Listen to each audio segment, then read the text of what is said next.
Prezados amigos, estimados irmãos, inicialmente cumprimentamos queridos companheiros de ideal que compõem a nossa mesa de direção dos trabalhos, agradecendo desde já o convite fraternal e amigo da Federação Espírita do Paraná para que pudéssemos fazer um pequeno circuito por algumas localidades antes de chegarmos à 13ª conferência, agradecermos a recepção, a hospitalidade daqueles que compõem o movimento espírita de Santo Antônio da Platina e todos aqueles que se deslocaram das cidades com as cidades vizinhas com o objetivo de estarem conosco nesta noite de fraternidade e temos a certeza, conforme a oração da nossa irmã, que seja uma noite coroada para todos nós de muitas bênçãos e de muito reconforto espiritual. Identificamos, em especial nos dias de hoje, momentos de muita dificuldade para boa parte da humanidade, no que diz respeito ao enfrentamento dos processos de sofrimentos coletivos, de grandes provações sob o ponto de vista das transformações que se encontram ocorrendo, em especial na dimensão física do próprio planeta. Aqui e acolá são os terremotos, os vulcões, as inundações, as grandes precipitações, mostrando que, de fato, a natureza como que apresenta uma resposta ao homem, não apenas no que diz respeito aos processos que o próprio homem engendrou de destruição do meio ambiente, mas por uma necessidade mesma da própria natureza, de conformidade com aquilo que a doutrina espírita, na obra A Gênese, nos apresenta em seu último capítulo, quando se trata da temática Sinais dos Tempos. É o processo natural, mas é um processo que, mesmo sendo natural, se desenvolve através de ações naturais que nem sempre o homem é capaz de compreender e principalmente de agir. Identificamos dessa maneira que os últimos dias, as últimas semanas, temos tido recorrentemente a oportunidade de ver nos meios de comunicação de massa a apresentação das múltiplas situações que ocorrem e que têm se sucedido, em especial de modo bastante direcionado ao belo país, à bela nação japonesa.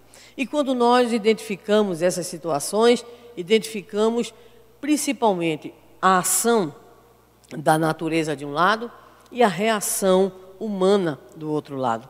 Mas o que ocorre hoje, no que diz respeito ao Japão, pode nos surpreender pelo impacto, em especial, de tudo aquilo que a mídia nos apresenta. Mas todos nós que aqui estamos sabemos que já faz bastante tempo que as desgraças, as grandes guerras, as epidemias e todos os processos que vêm ocorrendo ao longo dos séculos, dizimando populações, também isso traz ao coração humano, principalmente ao coração humano sensível, aquela atitude, aquela postura de constrangimento natural. Essas são, conforme o Evangelho nos diz, as grandes calamidades. Mas acontece que ao lado das grandes calamidades, outras pequenas calamidades ocorrem diariamente. Nós nos sensibilizamos, nos emocionamos, desejamos fazer alguma coisa por aqueles nossos irmãos sob os escombros, para aqueles irmãos arrastados pela grande onda, por aqueles irmãos que enfrentam os diversos cataclismos, terremotos, maremotos que estão ocorrendo. Mas existe uma outra dor, existe um outro sofrimento, existe uma outra calamidade que muitas vezes está na nossa casa, no nosso lar, na vizinhança, está na nossa cidade, está no nosso país e que nem sempre retém para nós, é retido em nós como calamidade, como drama, porque isso não é muitas vezes divulgado, isso não é muitas vezes publicado, isso não é expresso pelos diversos meios de comunicação de massa. Também o próprio Evangelho, na sábia, belíssima, sensível página, Os Infortúnios Ocultos, nos fala exatamente daquela atitude de uma mulher que Kardec, obviamente, conhecia e que saía distribuindo no seu transporte, na sua carruagem, víveres, roupas, dava uma palavra de apoio, de incentivo, visitava o pai no hospital e nos diz o codificador. Era um drama familiar que recebia por parte daquela mulher a atenção, que recebia por parte daquela mulher a atitude fraternal e cristã. Ora, ocorre que ao lado, como dissemos, desses grandes cataclismas e dessas grandes tragédias, ocorrem as tragédias pequenas, entre aspas, porque toda tragédia é grande. As tragédias em menor porte, em menor número, com menos vítimas, mas nem por isso tragédias que não devam receber da parte especificamente nossa de cristãos uma reflexão, para que nós possamos entender principalmente aquilo que pode prevenir e aquilo que pode resultar em favorecimento, em apoio, em ajuda àqueles que padecem, àqueles que padeceram, àqueles que padecerão, talvez nós mesmos, e os resultados e as consequências dessas grandes calamidades. Nunca se precisou tanto de profissionais da área da saúde, que hoje cada vez mais se especializam em determinadas atividades para darem apoio àqueles que possuem um momento em suas vidas de extrema dificuldade, de enfrentamento de problemas. São companheiros na área das terapias diversas que começam a se especializar, por exemplo, em ouvir, apenas ouvir, e isso num tempo de 72 horas entre o início do problema e essa pessoa ser ouvida.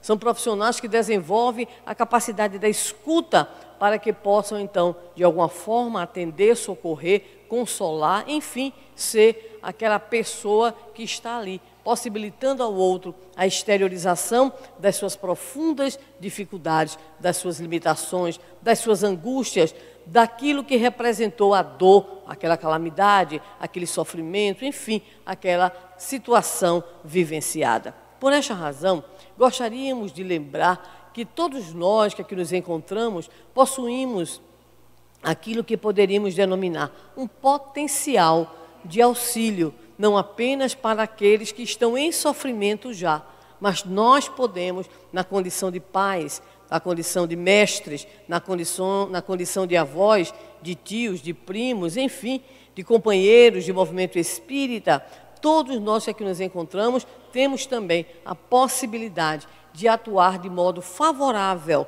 para que crianças, adolescentes, jovens, adultos e até idosos possam encontrar elementos internos capazes de lhes fazerem superar, ou se não uma superação completa, uma minimização, um enfrentamento dos problemas e das dificuldades através de algumas atitudes que temos a intenção de abordar aqui neste momento. Mas gostaríamos de ilustrar, desde logo, um evento que ocorre por volta do fim de 2004, no litoral fluminense, onde uma professora de nome Andréa Salgado decide ir para a praia com seus 2 filhos, o marido, os amigos, e naquele dia, especificamente, ela decide desafiar a si mesma, porque ela tinha muito medo daquela brincadeirinha chamada Banana Boat, que vocês devem conhecer, né? Mesmo não vivenciando as experiências que nós vivemos no nosso litoral, lá no Rio Grande do Norte, em especial na nossa Natal. Mas a Banana Boat é como se fosse uma grande boia, puxada por uma lancha, ou por um jet ski muito potente, depende do tamanho da Banana Boat. E naquele dia, a professora Andréa Salgado, ela houvera decidido enfrentar um medo, e ela decidiu subir naquela coisa, naquela boia. E assim que ela subiu na boia, pouquinho tempo depois, ela descobriu que jamais deveria ter subido na boia, como ela mesma tinha medo. Porque ela viu vindo na sua direção uma lancha e ela, naquela oportunidade, como qualquer outra pessoa, provavelmente teve o ímpeto de sair da Banana Boat e buscar, através do nado, se afastar daquele momento. Mas não houve condição. A lancha, uma lancha pequena, vai ao encontro dela especificamente e ela percebe com 2 braçadas que o pé direito dela já estava ao lado do seu próprio rosto. Permaneceu consciente o tempo todo, identificou a problemática e decidiu, como uma boa mulher, entrar em negociação, porque as melhores negociadoras sempre foram as mulheres. E aí, então, ela começou a negociar com o divino e disse assim: Senhor, eu estou vendo que a situação aqui não está boa para o meu lado. Eu estou vendo meu pé direito aqui, ao meu lado. Então, eu vou perder esta minha perna, provavelmente. Mas eu queria pedir ao Senhor uma coisa: leve a minha perna direita, mas me deixe ficar viva. Eu tenho 2 filhos para criar, eles são tão pequenos. Eu tenho um marido, eu tenho mãe, pai, eu tenho o meu trabalho educacional para realizar. E naquela conversa com o Senhor, ela é atendida, é levada numa ambulância. E quando ela chega, então, ao hospital, é sedada, obviamente, e lá, nas estruturas internas do hospital, ela passa pelo processo cirúrgico. Ao despertar, percebe muita tristeza naqueles que eram seus entes queridos, a sua mãe, o seu pai, o seu esposo, percebe os amigos extremamente constrangidos, observa que os próprios médicos também tinham um ar de constrangimento quando iam conversar com ela, e um pouquinho melhor, ela vai com a mão curiosa, coisa que as mulheres também não são. Ela então começa a tentar registrar se realmente havia perdido a perna direita. E de fato, observa que ali não tinha mais a perna direita. Mas ela lembra: eu combinei com o Senhor Deus que Ele podia levar minha perna e podia me deixar. Mas curiosamente, ela decidiu ver se a esquerda estava lá. Quando ela colocou a mão, percebeu que não estava. Havia perdido as 2 pernas. Elas lhes tinham sido amputadas. Ela chora, obviamente, mas lembra da negociação com o Senhor e diz: tudo bem, o Senhor levou as 2, mas eu fiquei. Eu fiquei, e essa parte no trato foi cumprida tranquilamente. Chamou marido, mãe, pai, amigos e disse: eu não quero mais tristezas aqui neste quarto, porque eu perdi as minhas 2 pernas. Porque eu combinei com o Senhor e o Senhor está me dando aquilo que eu combinei. Agora, quero que todos vocês que convivem comigo, médicos, enfermeiros, todos vocês, fixem-se não naquilo que eu perdi, as pernas, mas naquilo que eu continuei tendo, a vida. E a partir daí, a professora Andréa Salgado começou a se tornar uma pessoa tão importante que apareceu das páginas amarelas de revista nacional de grande circulação.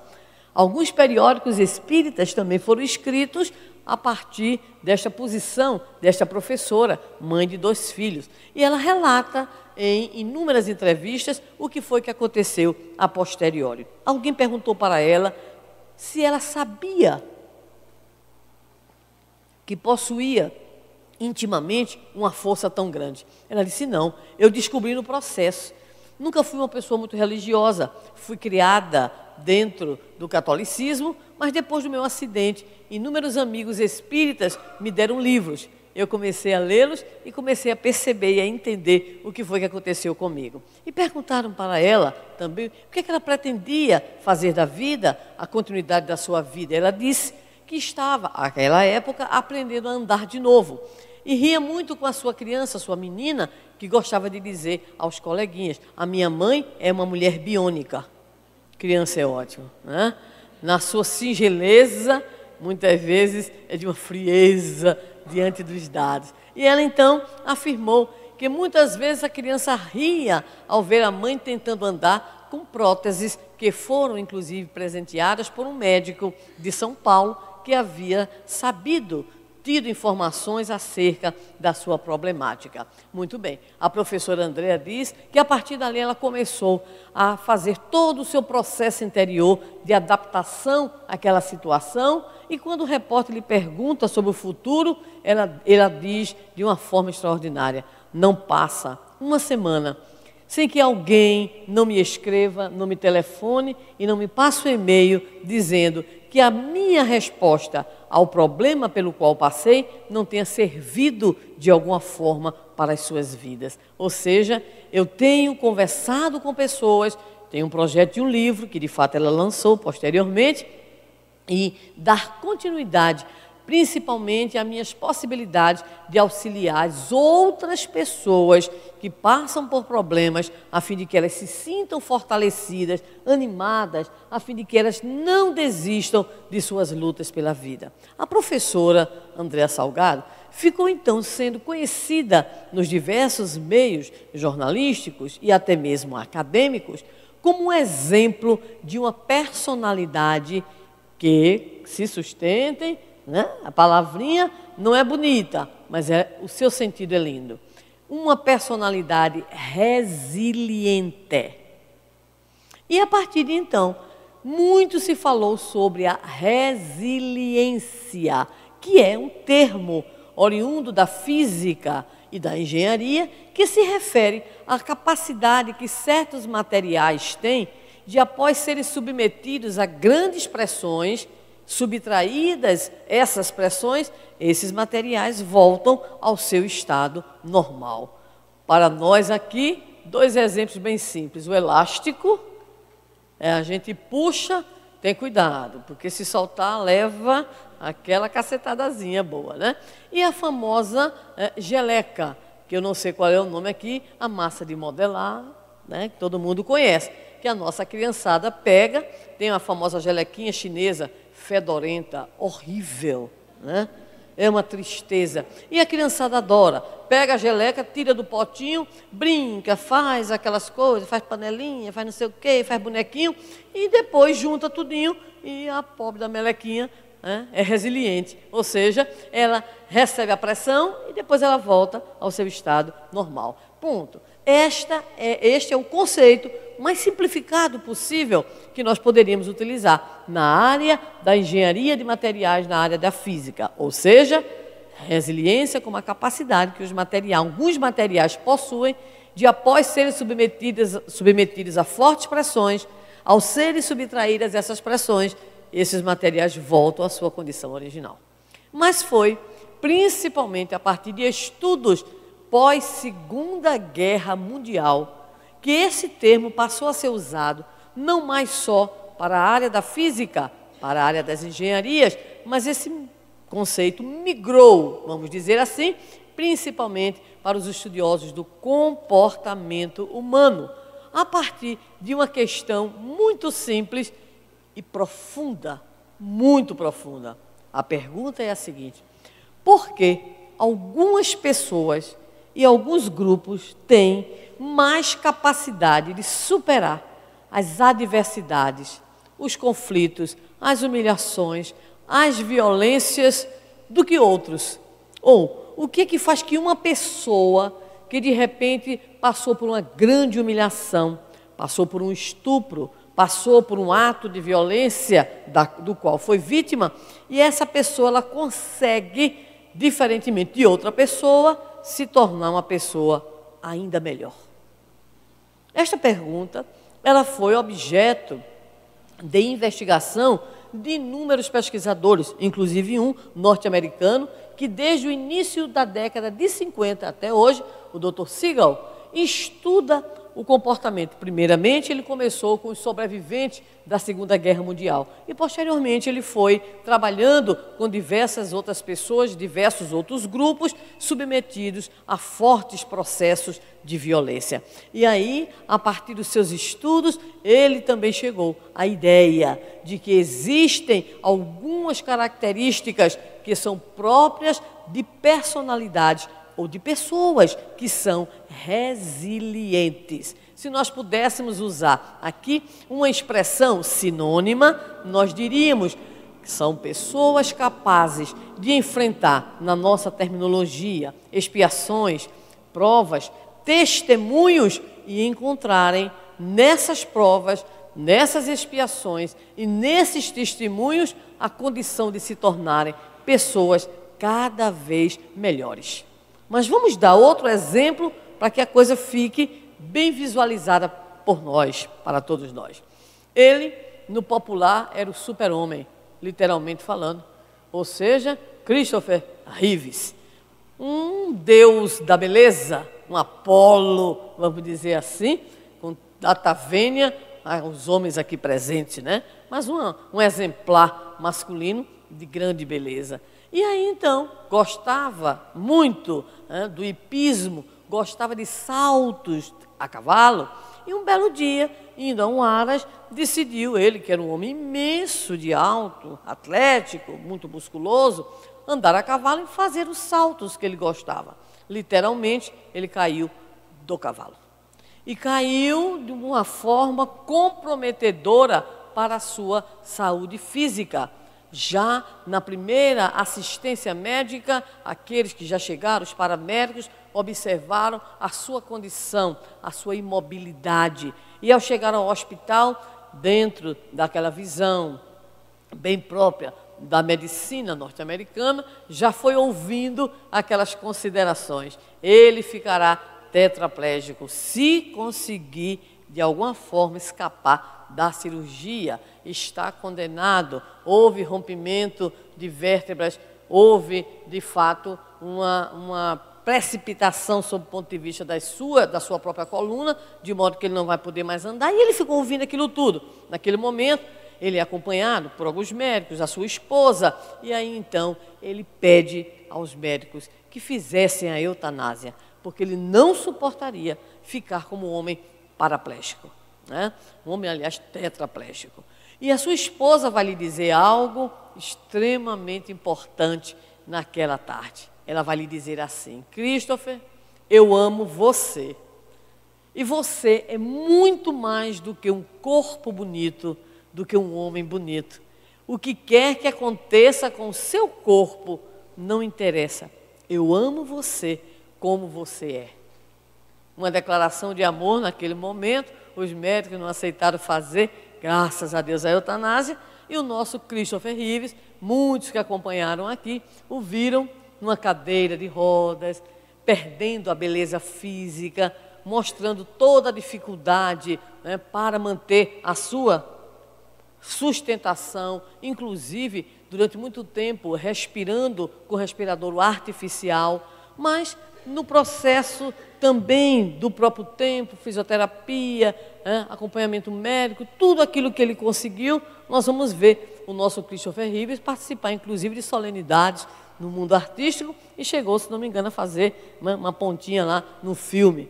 E ele diria, numa entrevista que tivemos a felicidade de ler, uns 3 meses antes da sua desencarnação, ele dizia na entrevista: não passa uma semana sem que eu não seja acionado por carta, por e-mail, por alguém que quer se matar porque ficou imobilizado, porque ficou paraplégico, porque ficou tetraplégico, porque teve um dos seus membros amputados.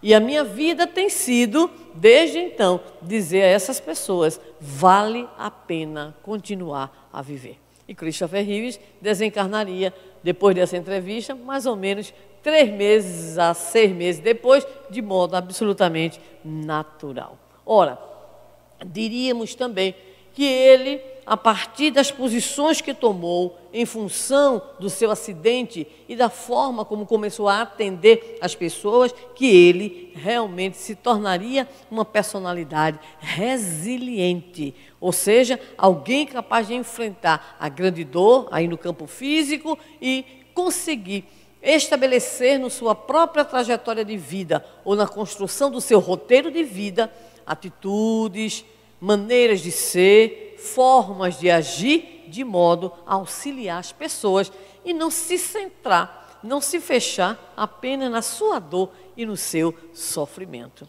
Ora, por que será que isso acontece? Porque é que umas pessoas têm e outras pessoas não têm uma personalidade resiliente. Discordam os autores de uma negativa completa.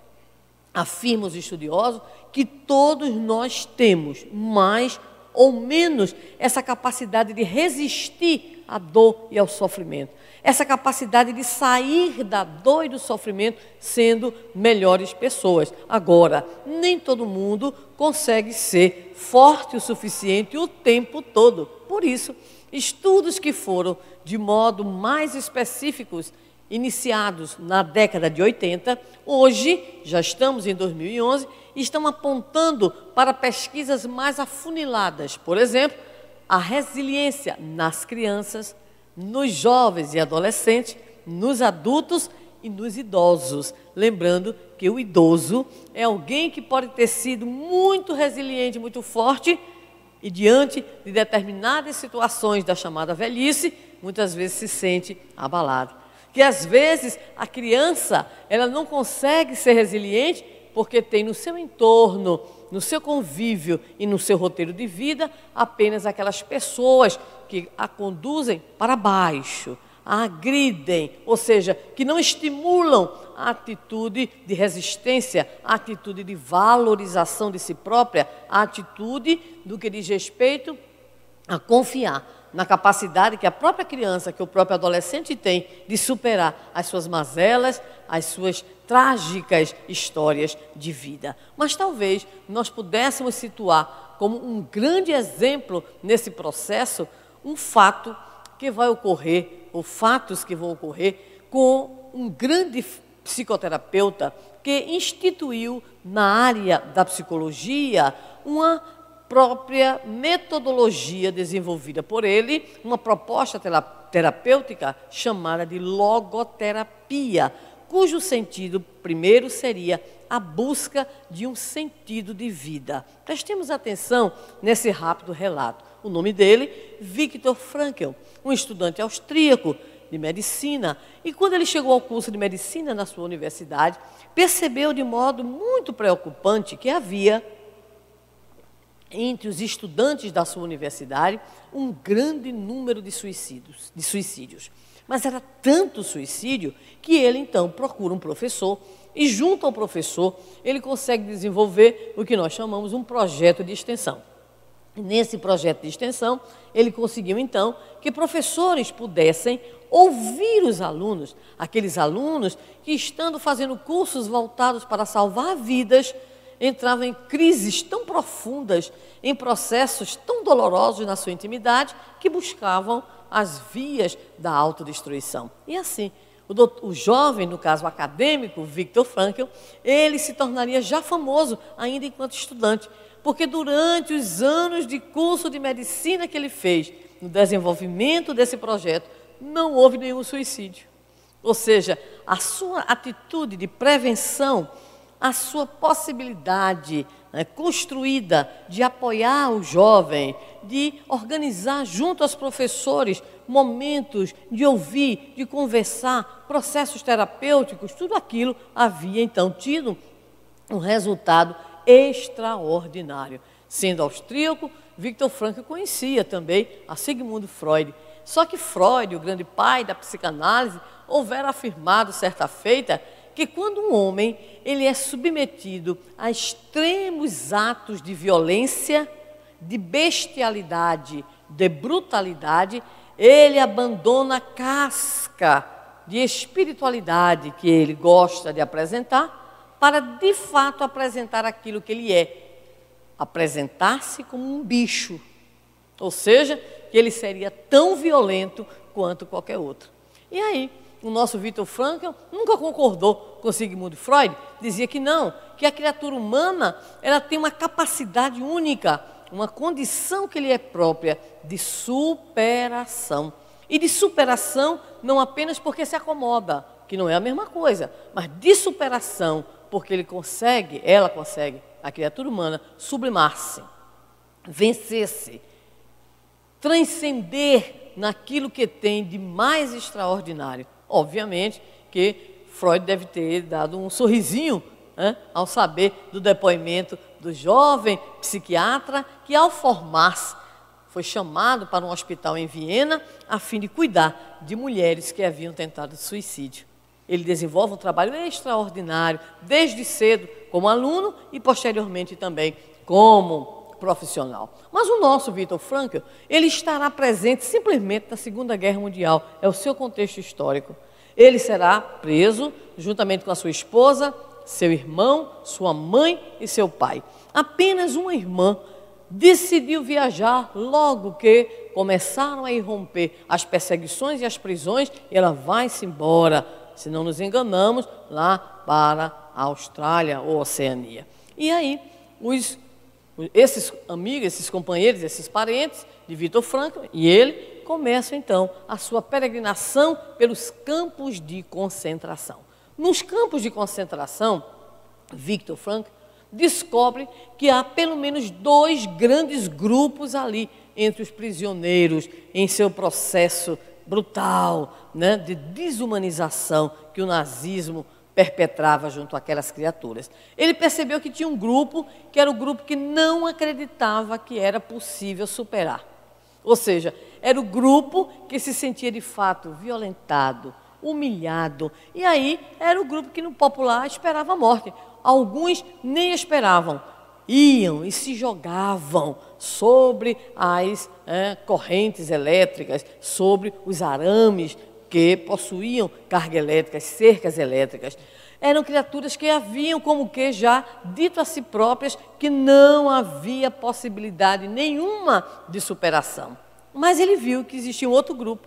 O outro grupo, dizia ele, era formado por pessoas que diziam a si próprias: eu tenho uma missão a cumprir na Terra. Nem que fosse voltar para sua casa e cuidar do cachorro, do gato. Lá não podia ser papagaio, né? Porque aqui a gente diz gato, cachorro e papagaio, mas vamos dizer gato, cachorro por lá, né?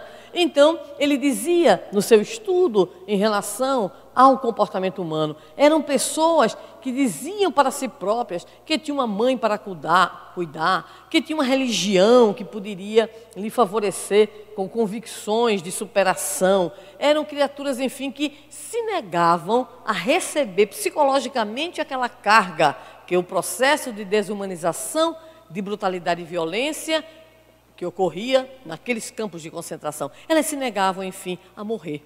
E o próprio Viktor Frankl representa um exemplo da personalidade que nós chamaríamos, então, de resiliente. Por quê? Porque quando ele sai de Auschwitz, que é o último dos seus campos de concentração, ele descobre que havia morrido a sua esposa, mas que também, a sua esposa grávida, e que haviam morrido também seu pai, sua mãe e seu irmão.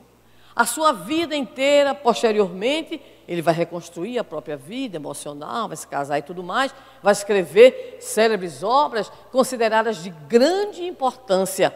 E a sua grande primeira preocupação foi exatamente encontrar o que é que pode fazer com que uma pessoa deseje, de fato, se manter viva, deseje, de fato, superar a dor, o sofrimento, a perda, o luto, a violência. E ele encontrou, na nossa visão, uma resposta muito importante. A resposta era simplesmente aquilo que as pessoas deveriam encontrar para tentar dizer qual o sentido da vida para essas pessoas. Por isso, a sua proposta terapêutica se chama logoterapia, ou em busca de um sentido de vida.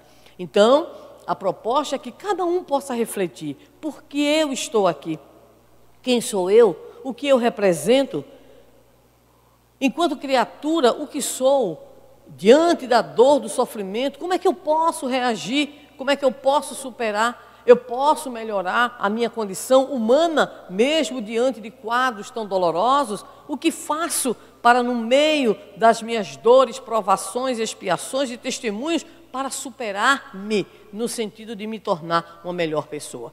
O nosso Viktor Frankl, então, inauguraria toda essa proposta que se encontra aí presente até hoje, com muitos seguidores, na busca dessa resposta à questão do sentido da vida. Então, era uma personalidade resiliente, buscando, através dos seus processos terapêuticos, que as pessoas também se tornassem resilientes, ou seja, pessoas fortes, pessoas capazes de superar. Por essa razão, começamos agora a identificar aquilo que os próprios estudiosos chamariam de características da chamada personalidade resiliente. Então, começamos por essa ideia de que é fundamental ter um sentido para viver. A pessoa que não encontrou nenhum sentido para viver, ela não suporta a dor, não suporta o sofrimento. Tem gente se matando por qualquer motivo e matando os outros por menor motivo ainda. Há algum tempo atrás, alguns 3 a 4 anos atrás, as autoridades do Ceará, especificamente de Fortaleza, estavam apavoradas com uma estatística que estava se configurando. Me parece que agora a vigilância tem sido maior. Jovens, num shopping muito grande da cidade, costumavam pular lá de cima do quarto andar, após telefonarem para os seus namorados, perguntando se eles realmente tinham acabado o relacionamento amoroso afetivo e dizendo que iam pular. E algumas delas pulavam mesmo. E algumas foram a óbito em função desta atitude. É aquilo que uma filósofa judia alemã chamada Hannah Arendt diria: a banalização da violência. Ou seja, hoje se tornou então banal ser violento. É banal, de repente, tatear fogo em mendigo. É como se fosse uma coisa muito natural, tatear fogo em índio. É como se fosse muito natural não gostar de uma pessoa e querer destruí-la através do uso da violência. Porque as pessoas não conseguem, desde a mais tenra infância, serem educadas na perspectiva de encontrarem sentidos para suas vidas a partir da construção de uma própria ideia do que são. De repente, a vida começa a se circunscrever, a se limitar às chamadas atividades básicas da raça, ou seja, alimentação, né? Nutrição, reprodução e, obviamente, para o mundo moderno, a mostração. Né? Porque hoje se diz que mais importante do que ter é alguém pensar que você tem, ou seja, é parecer que tem.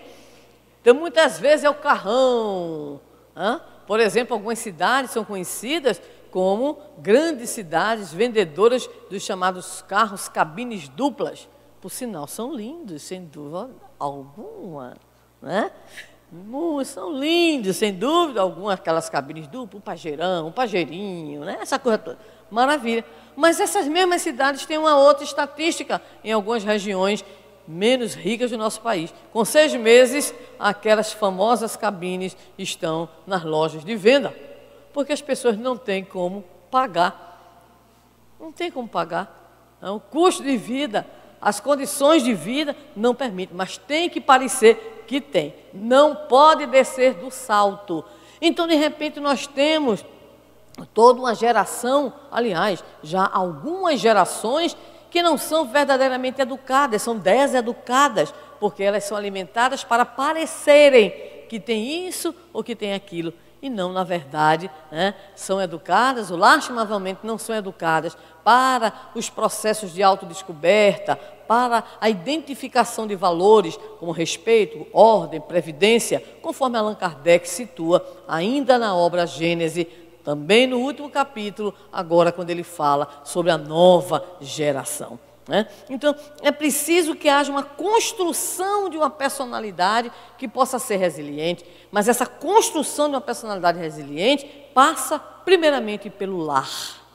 E no lar é que nós construímos a nossa personalidade. É aquilo que o Espírito Emmanuel nos diz na obra O Consolador. A escola, a universidade, todas as instituições de ensino poderão formar realmente o profissional, poderão formar até os cidadãos, mas somente o lar cria a criatura, personalidade, caráter. Ou seja, é ali no lar que nós estamos recebendo as bases da nossa personalidade moral, da nossa personalidade emocional, dos nossos valores que estarão presentes em tudo aquilo que estaremos a realizar mais adiante. É no lar que nós construímos 2 coisas importantíssimas e que vão nos auxiliar no desenvolvimento de uma personalidade mais solidária, mais fraterna e também mais forte no enfrentamento das dores e dos sofrimentos. Autoconceito é a primeira e autoestima, que é primazinha, a segunda. Autoconceito diz respeito, como a própria expressão diz, à ideia que passamos a ter sobre nós. Por isso que quando a criancinha é pequenininha e ela desde cedinho, ela é criada ouvindo coisas boas a seu respeito, ela poderá criar um autoconceito muito positivo sobre si mesma. Da mesma maneira, aquela outra criança que ouve constantemente o conceito da agressão, da humilhação, internaliza por um processo natural do ser humano aquelas mesmas expressões. E quando a criança ela começa a atribuir o valor a esse conceito, ela vai construindo aquilo que se denomina de autoestima. Então, o autoconceito, a ideia que a pessoa tem sobre si mesma. Essa ideia é dada inicialmente por aqueles com os quais nós convivemos, os nossos pais, os nossos mestres, os nossos amiguinhos. E a autoestima é a valoração desse autoconceito. A professora Lúcia Moisés, espírita, aposentada já da Universidade Federal Fluminense, tem um livrinho maravilhoso chamado A Autoestima Também Se Constrói. E ela vai nos dizendo alguns exemplos que ela vivenciou. Chega a mãe com um menino ela estava dando apoio numa escola, a um trabalho pedagógico, e a mãe chega arrastando Zezinho e diz assim para ela e para quem estava na sala: este é Zezinho, com este ninguém pode. É uma peste. Aliás, é o demo em pessoa. Pode bater nele, desse jeito. Ao mesmo tempo, a professora Lúcia Moisés nos fala de uma menina que ela foi entrevistar e essa menina participava de um concurso de Rainha do Milho. Eu pensei que era só no Nordeste que tinha, mas no Rio de Janeiro tem também, no Niterói também. E quando chegou lá na hora, ela perguntou à menina assim: quem são as meninas bonitas da sua escola? E a menina, na maior, perguntou assim: além de mim?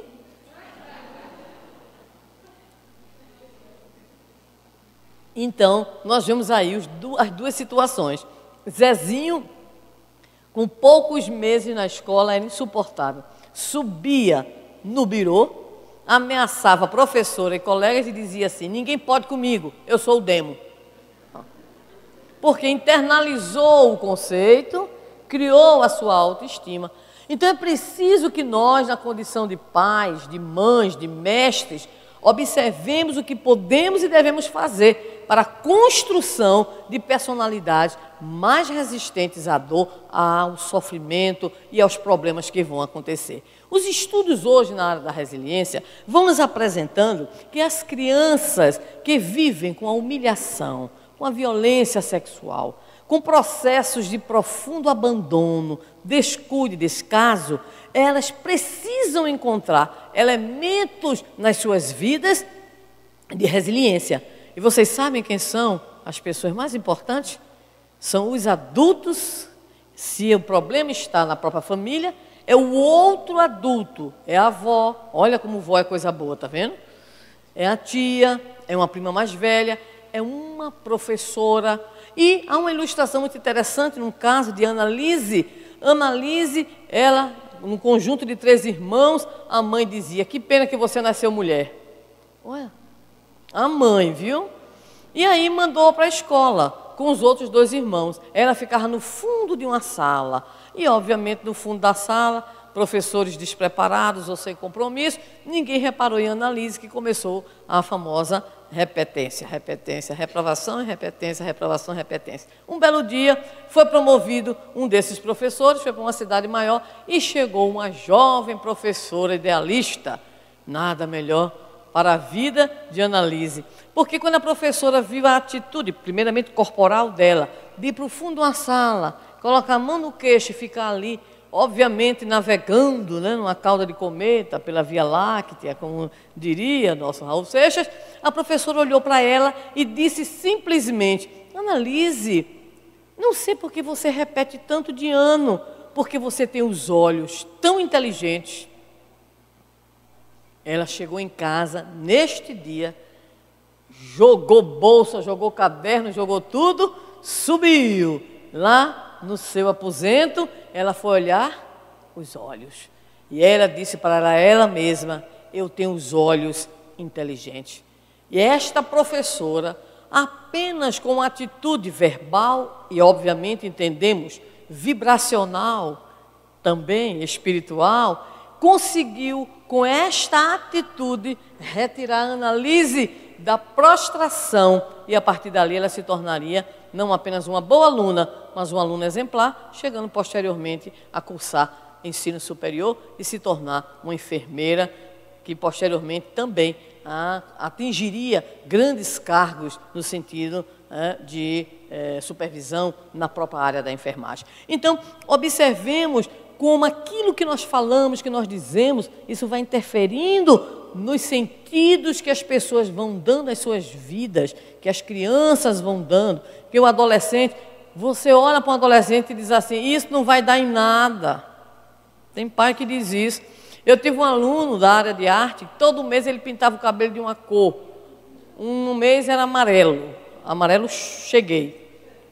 Outro mês era um laranja, bem assim animado. No outro era um azul meio desbotado.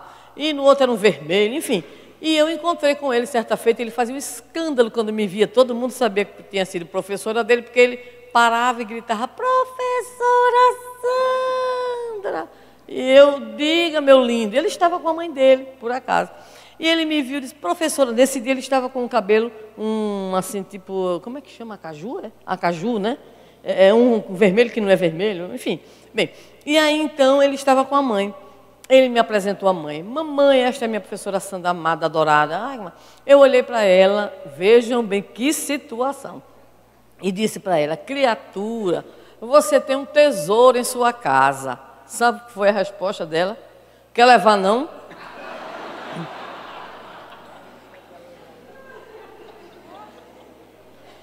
Eu disse, se leite não tivesse tão claro, até que eu podia levar. Mas o seu filho é um amor. Ela disse, com este cabelo, o problema dela era o cabelo, né? Porque tem gente que se incomoda com o cabelo, com o jeito. Eu sou um pouquinho mais moderninha, viu? Me perdoe, tá? Se vocês não gostarem. Mas eu não me incomodo muito, não, com essas coisas. Sabe por quê? Porque na minha geração ninguém quer dizer não, mas nós também tínhamos as nossas marmotas. Eu tinha um macacão que cursou comigo a universidade, que se soltasse macacão na Avenida Conde da Boa Vista, era só dar a voz de comando. Ele ia para a Universidade Federal de Pernambuco, sozinho. 2, ele ia para a Federação Espírita Pernambucana. Um chinelo de couro, mas era tão fedorento, que antes que eu chegasse, já se podia cantar aquela música. Tu vens, eu já sinto os teus sinais. Porque a caatinga ia na frente. Para completar o visual, eu tinha uma famosa bruaca. Vocês usam a expressão bruaca? Bruaca é aquela bolsa toda largada, aquela coisa horrorosa, que tem tudo dentro, jacaré, cobra, elefante, bolsa de mulher. Mas assim, toda despanaviada, né? E, obviamente, eu não gostava dos meus belíssimos cabelos lisos. Eu queria que o cabelo fosse crespo. Então, eu não penteava os cabelos. Imagina a cena, certo? E todo mundo dizia assim, essa não vai dar para nada. Né? E, obviamente, que algumas senhoras quase que desencarnavam quando eu comecei a fazer palestras na Federação Espírita Pernambucana. Mas todas elas conseguiram sobreviver, né, à minha presença, tá? Muito bem. Então, essas coisas não são as mais importantes. O mais importante é aqui, ó. É aqui, é cabeça, é coração. E eu fiquei pensando, que pena que esta mãe, ela fez isso com o filho dela, né? Porque na minha frente, quem estava junto ouviu também. Porque se o filho era escandaloso, ele tinha fator genético. Para assim ser. Então é preciso que nós aprendamos que tudo aquilo que nós dizemos às pessoas, nós rotulamos as pessoas e nós agimos. Há mães que muitas vezes, com as suas atitudes de incompreensão, olha para o filho e diz assim, esse estrupício. Conheço uma bem novinha. Esse estrupício, minha querida, pelo amor de Deus. Não, ele esquece. Esquece não. Não esquece. A infância marcada pela violência, a adolescência pela falta de cuidado, a juventude pela falta de limites, de disciplinas e de desafios, tem gerado cada vez mais personalidades com extremas dificuldades de conviver com os sofrimentos e com as dores. Meus queridos amigos e prezados irmãos, quando nós abordamos a temática, que obviamente ela é bem mais extensa, mas nós nos lembramos que Jesus já havia falado sobre isso para nós. Quando ele diz, certa feita aos seus discípulos, no mundo tereis aflições. Mas não tem mais. Eu venci o mundo. Esta é a palavrinha-chave. Vencer. É preciso aprender a ter, diante da dor, do sofrimento, dos grandes problemas morais que nós estamos vivenciando, das lutas e dificuldades e senões, é preciso ter a coragem de vencer. É esta vitória que é a resiliência. Então, a resiliência é a capacidade que o ser humano tem de, enfrentando as dores, testemunhos, problemas, dificuldades, desafios, se tornar essa pessoa cada vez melhor. E para que ela possa alcançar isso, pelo menos 5 elementos são essenciais. Primeiro, a pessoa tem que ter condições de falar. Nós conhecemos um caso de uma criança que está sendo acompanhada psicologicamente, porque o pai, que não foi criado desse jeito, não deixa a criança falar. A criança quer abrir a boca e faz, cala a boca. A criança agora está com 6 anos, ela faz assim, posso falar? Já internalizou o comando do pai. Não tem avó que dê jeito. E ele não foi criado desse jeito. Antagonismos, provavelmente, dos espíritos e a própria atitude do pai. Não sabe o que está fazendo com esta criança. Está criando o que se chama um roteiro negativo na formação da sua personalidade.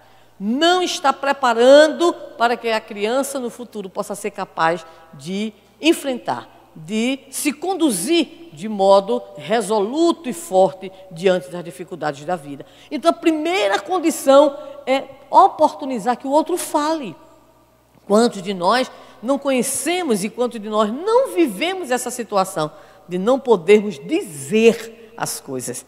Quantos pais não se utilizam sexualmente de suas próprias filhas, dizendo para elas, não fale nada para ninguém, porque senão papai morre. E muitas vezes a própria vítima, ela é levada à condição do silêncio para poder preservar a situação do seu próprio agressor, do seu próprio algoz. Então, a comunicação, a capacidade de dizer, nós precisamos aprender a nos ouvir uns aos outros. Quando a pessoa muitas vezes está com um problema, tem uma doença, vai dizer para nós, tem gente que diz assim, você não devia nem ter me dito que eu fiquei triste. Mas vai para aí. Ah, fulano recebeu um diagnóstico, o diagnóstico diz que está com câncer. Ou mulher, você nem devia ter me dito, porque agora eu nem vou dormir. Sim, é lá a pessoa, é o egoísmo, é a insensibilidade, é a falta do cuidado. O segundo ponto que é importante é o desenvolvimento da personalidade autônoma, ou seja, desde cedo, cada um de nós tem que ajudar a nova geração a se tornar responsável por si mesma. Quanto mais superproteção, quanto mais nós assumirmos as responsabilidades deles, dos nossos filhos, crianças, adolescentes, jovens e adultos, até nós não estaremos construindo ou não estaremos ajudando na construção de uma personalidade que possa enfrentar dor e sofrimento. Hoje, já é provado, cada dia, pelo menos lá no Nordeste, a turma sai mais tarde de casa. Aqui também? Muito bem. E se o pai e a mãe têm uma casa em terreno grande, não sai, never, nunca. Diz assim, deixa eu construir aqui um quartinho, 2 vãos, uma kitnet, não é verdade? E não sai nunca mais da barra da saia da mamãe e debaixo do sustento paternal. Não é isso. Então, é preciso amar, cuidar, proteger, ajudar, mas é preciso também desenvolver autonomia, ajudar a personalidade mais nova, mais juvenil, na construção da autonomia, o que só pode ocorrer com disciplinas, com limites e com desafios. Terceiro ponto importante é que cada pessoa que enfrenta a dor, o sofrimento, o testemunho, não internalize a culpa daquele fenômeno. Vamos lá. Existem casos e casos, isso no mundo inteiro, não é somente aqui no Brasil, não, na Europa, nos Estados Unidos, de jovens que foram estupradas e que aqueles que são os defensores públicos ou contratados dos estupradores afirmarem, mas quem mandou ela estar a tal hora em tal lugar com a minissaia. Ou seja, a vítima termina se transformando na provocadora da problemática. Ou seja, é preciso entender que a dor, o sofrimento, quando vem para nós, não vem apenas como uma forma, na visão espírita, de resgate, não vem apenas como forma de expiação e de prova, mas que nós, principalmente nós espíritas, vejamos que essas situações são situações de reeducação. Quando o problema vem para nos reeducar. Nós precisamos de dois fenômenos importantíssimos, além da própria existência de aprendizagem. Nós precisamos primeiro reencarnar, porque será pela reencarnação que nós estaremos vivenciando a experiência da aprendizagem aqui, no nosso caso, na Terra. Mas nós precisamos de outro mecanismo, que é a desencarnação. Desencarnar é uma necessidade. Já imaginou a gente se tornar Highlander? Deve ser a pior coisa do mundo. Fernando Highlander. Imagina que Fernando vai se tornar Highlander. Morre a primeira mulher, aí, vixe, morreu. Pois é, vem a segunda, a terceira, os filhos. Que coisa mais triste. Já imaginou o homem que vive para sempre? O Highlander. Então, não existe. Para que isso? Nós precisamos reencarnar, experienciar a reencarnação e desencarnar. Tem muita gente que precisa desencarnar, inclusive desencarnar até um pouquinho mais rápido, para ver se desaprende muita besteira e aprende coisas novas. É verdade. E quando a gente está falando isso, a gente está falando de pessoas que têm um DNA antigo, uma data de nascimento antigo. Não, estamos falando de qualquer pessoa. Quantos jovens hoje não precisariam desencarnar para não se comprometerem tanto? Em função das suas atitudes passionais, violentas, destrutivas em relação à vida, de modo geral, a sua própria vida, ao meio ambiente e assim por diante. Então, nós precisamos desses mecanismos. Quando nós, mesmo como espíritas, sabemos que a dor, o sofrimento nos vem, muitas vezes pela via da expiação, mas que isso não representa para nós aquele famoso atestado de culpa, ao qual Dona Joana de Ângeles, pela mediunidade do nosso Divaldo Franco, sempre se reporta como uma categoria que é profundamente prejudicial à nossa autoiluminação. No popular, a gente tem que saber que a gente errou, mas não precisa ficar dizendo como nos ensinaram no passado, minha culpa, minha culpa, minha culpa, minha máxima culpa. O que é isso? Tem gente que tem isso tão entranhado que até brincando diz assim, desculpe por eu existir. Tu acha? Que isso, né? Desculpe porque eu existo. O que é isso? Nós somos filhos de Deus, todos que estamos aqui carregamos conosco uma biografia espiritual. E essa biografia espiritual tem conquistas e tem também problemas. Tem vitórias, tem virtudes, tem viciações, defecções, imperfeições. Mesmo que nós tenhamos tido tudo isso, nós temos uma fatalidade. Nos diz novamente Joana de Ângeles, a fatalidade é a busca da nossa felicidade. É o sentido da vida de Victor Frankl. É o sentido da vida que Jesus nos apresentou, sede perfeitos como perfeito é o vosso Pai Celestial. Então, mesmo que nós estejamos carregando as nossas mazelas e respondendo perante a lei de ação e reação pelas nossas atitudes, no presente ou no pretérito, mas nós estamos condenados à felicidade. A nossa condenação é sermos felizes e por isso nós não podemos alimentar esse sentimento de culpa como algo que estamos arrastando, mas temos que olhar a dor, o sofrimento, todos os testemunhos como as oportunidades de libertação. Para irmos fechando, há duas outras coisas importantíssimas na construção de uma personalidade resiliente. A primeira, dessas duas que vamos falar, são as convicções.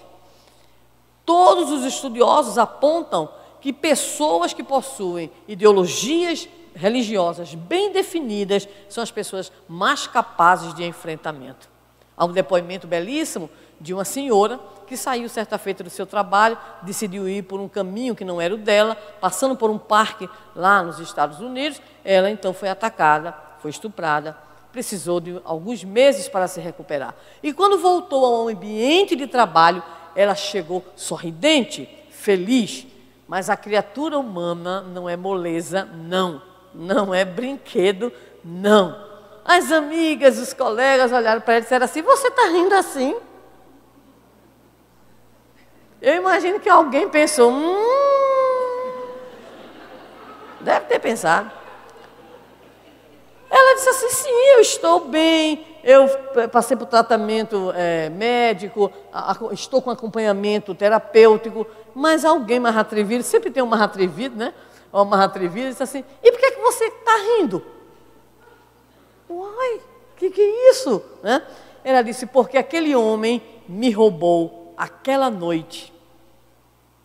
E eu jurei a mim que ele não me roubaria meus dias e minhas noites vindouras.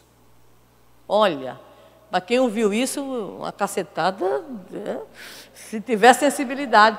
Então, é essa convicção que vai dizer para a pessoa: eu passei por esse problema, eu tenho esse luto, eu passei por essa humilhação, eu passei por essa violência, mas eu vou superar, eu vou conseguir dar a volta por cima na velha música, levanta, sacode a poeira e dá a volta por cima. Eu vou conseguir ser melhor, eu creio no amor, eu não vou desistir da vida, eu não vou desistir da minha possibilidade de fazer algo por alguém. E aí vem o outro componente: só consegue, de fato, assumir a personalidade resiliente, ou seja, que resiste ao sofrimento, à dor e ao mal para se tornar melhor, a criatura que desenvolve na intimidade a compaixão.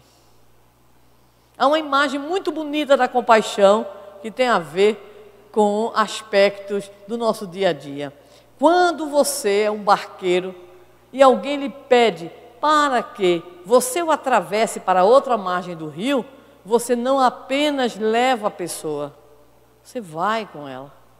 A compaixão é a capacidade que a gente tem de, mesmo tendo a própria dor, a própria dificuldade, a própria limitação, a gente encontra a força para carregar o outro, porque carregando o outro, nós estamos carregando a nós mesmos.